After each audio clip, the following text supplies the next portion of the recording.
रणजीत सिंह संधू नए एलजी बनाए गए। विनय कुमार सक्सेना बने लद्दाख के एलजी। आईएफएस अधिकारी रहे हैं तरनजीत सिंह संधू। हाई कमांड श्रीलंका में रह चुके हैं तरनजीत सिंह संधू। अमेरिका में भारत के राजदूत भी रह चुके हैं संधू। तो ग्राफिक्स के जरिए भी हम आपको बता रहे हैं कि कौन है तरनजीत सिंह संधू। हाई कमीशन श्रीलंका में भी रह चुके हैं। अमेरिका में भारत के राजदूत भी रह चुके हैं संधू। 2024 में अमृतसर से बीजेपी की टिकट पर चुनाव लड़े तरनजीत सिंह संधू दिल्ली के नए एलजी बनाए गए हैं। बड़ी अपडेट हम आपको ये बता रहे हैं। आपको बता दें कि एलजी सक्सेना को लद्दाख का एलजी बनाया गया है और दिल्ली के नए एलजी तरनजीत सिंह संधू बनाए गए हैं।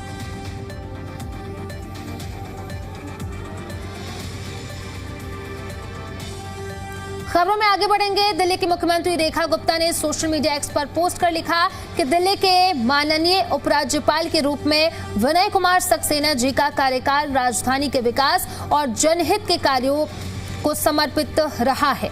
अपने कार्यकाल के अधिकांश समय विविध चुनौतियों और परिस्थितियों के बीच भी आपने धैर्य, संयम और संवैधानिक मर्यादा के साथ अपने दायित्वों का निर्वहन किया।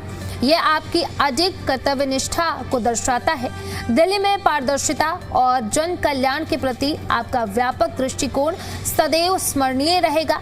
लद्दाख के माननीय उपराज्यपाल के रूप में नई और महत्वपूर्ण जिम्मेदारी के लिए आपको हार्दिक बधाई तथा यशस्वी कार्यकाल के लिए अनंत शुभकामनाएं।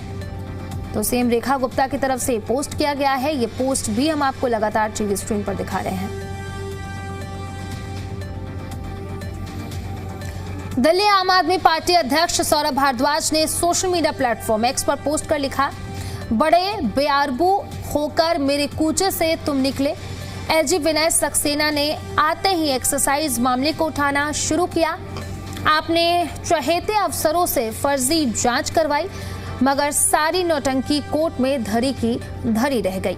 राउज एवेन्यू कोर्ट ने मोदी सरकार की सीबीआई और उसकी कार्यप्रणाली को नंगा कर दिया।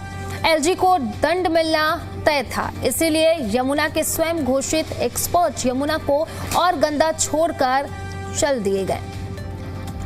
इन्होंने जिन गरीबों को सताया, जिनकी मृत्यु का ये कारण बने, जिन लोगों को इन्होंने सरकारी माफ कीजिएगा नौकरी से निकाला, उनकी और उनके परिवारों की बद्दुआ इनका पीछा हमेशा करेगी। इनको इनके कर्मों की सजा ईश्वर जरूर देंगे। इस जन्म में या अगले जन्म में ये ईश्वर तय करेंगे। तो सौरभ भारद्वाज की तरफ से एक्स पर पोस्ट किया गया है। वो पोस्ट भी हम आपको लगातार टीवी स्क्रीन पर इस वक्त दिखा रहे हैं। खबरों में आगे बढ़ेंगे। आम आदमी पार्टी का बीजेपी पर तंज। एमएलए कुलदीप कुमार ने एक्स पर पोस्ट कर लिखा, ऐसा कोई सगा नहीं जिसे बीजेपी ने ठगा नहीं। अब नीतीश कुमार के बाद दिल्ली के एलजी सक्सेना का भी यूज एंड थ्रो हो गया। बीजेपी वालों के कहने पर दिल्ली की जनता के काम रोकने वाले सक्सेना जी को दिल्ली से 9-2-11 कर दिया गया। बड़े बेअबरू होकर तेरे कूचे से हम निकले। तो ये पोस्ट भी हम आपको टीवी स्क्रीन पर दिखा रहे हैं और उन्होंने पोस्ट किया और पोस्ट करके सीधे तौर पर वो निशाना साधते हुए यहाँ पर नजर आए हैं। दोस्तों, ऐसा कोई सगा नहीं जिसे भाजपा ने ठगा नहीं। और उस कड़ी में नीतीश कुमार के बाद अब दिल्ली के lieutenant governor VK Saxena ji का नाम जुड़ चुका है। वीके सक्सेना जी को दिल्ली से ट्रांसफर कर दिया गया है। लेकिन कहते हैं कि जैसी करनी वैसी भरनी। उन्होंने दिल्ली की जनता के काम रोकने का पूरा प्रयास किया। अरविंद केजरीवाल जी की सरकार को के काम रोकने का काम किया, लोगों को बेरोजगार करने का काम किया, दिल्ली के हर काम में टांग अड़ाने का काम किया। उसका फल तो उन्हें मिलना ही था। एलजी साहब की चापलूसी भी काम नहीं आई और एलजी साहब ने जितने भी गलत काम करने का काम किया, आज एलजी साहब क्या फ़ायदा हुआ बताइए? आपको कोई फ़ायदा हुआ? कुछ नहीं फ़ायदा हुआ।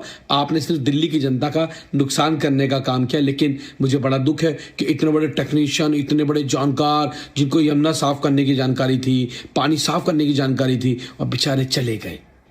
लेकिन कहते ना, बड़े बेआबरू होके तेरे कूचे से हम लौटे। एलजी साहब खबरों में आगे बढ़ेंगे। आपने एलजीवी के सक्सेना पर निशाना साधा। आप नेता संजीव झा ने एक्स पर पोस्ट कर लिखा, दिल्ली के उपराज्यपाल विनय सक्सेना जी का कार्यकाल आखिरकार खत्म हो गया है।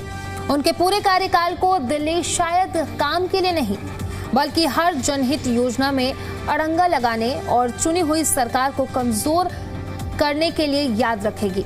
फिनलैंड में शिक्षकों की ट्रेनिंग रोकना, मोहल्ला क्लिनिकों पर फर्जी आरोप लगाकर जांच बैठाना, दिल्ली की योगशाला योजना रोकना, फरिश्ते दिल्ली के योजना के फंड पर विवाद खड़ा करना और पानी के बिलों की वन टाइम सेटलमेंट योजना अटकाना, ये सब इसी दौर में हुआ। इसी दौरान अस्पतालों के डेटा एंट्री ऑपरेटरों और 10,000 बस मार्शलों की नौकरियां चली गई। दिल्ली सरकार की फाइलें महीनों तक रोकी गई और अधिकारियों के जरिए चुनी हुई सरकार को कमजोर करने की कोशिश होती रही। तथाकथित शराब घोटाले की कहानी गढ़कर अरविंद केजरीवाल को बदनाम करने की राजनीति भी इसी दौर में की गई। केजरीवाल सरकार के समय कूड़े के पहाड़, यमुना सफाई और प्रदूषण पर रोज ज्ञान देने वाले एलजी पिछले 1 साल में लगभग गायब ही रहे। दिल्ली आपको शायद अपने इतिहास के सबसे खराब एलजी के रूप में याद रखेगी।